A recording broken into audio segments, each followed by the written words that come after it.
మనం వెళ్ళాలనుకుంటే కుదరదు, ఆయన దర్శనం ఇవ్వాలనుకుంటేనే కుదురుతుంది. ఎంతోమంది వెళ్ళి దర్శనం కాకుండా కూడా తిరిగి వచ్చి ఉంటారు. మీకు రహస్యం చెబుతాను, వినండి. ఆయన మనకి దర్శనం ఇవ్వాలనే సూచనలు మనకి పంపుతాడు. ఎలా అంటే నిద్రపోతున్నప్పుడు కలలో కనపడడం, తరచూ శ్రీవారి గురించి విషయాలు మన చెవిన పడడం, లేదా ఎవరైనా తిరుమలకు పిలవడం.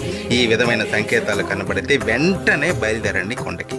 కానీ ఒక్క విషయం, అక్కడ మనం దర్శించుకునేది మామూలు విగ్రహం కాదు, సకల జగత్తును నడిపే శక్తి స్వరూపం, బ్రహ్మాది దేవతలు దర్శించుకునే విరాట్ స్వరూపం అది. విగ్రహ రూపంలో కనిపించి భ్రమింపజేసే శ్రీవారి రూపం అది. చక్రవర్తులు, సామంతులు ఆయన దర్శనం కోసం బంగారు వాకిలి ముందు పడిగాపులు కాశారు. అటువంటి స్వామి దర్శనం పూర్వజన్మ సుకృతం. ఇలాంటి ఎన్నో వీడియోలు మన ఛానల్లో ఉన్నాయి. సబ్స్క్రైబ్ చేసుకుని వాటన్నిటినీ వినండి. శ్రీవారి దర్శనం మీరు ఎన్నిసార్లు చేసుకున్నారో కామెంట్ చేయండి. ఓం నమో వెంకటేశాయ.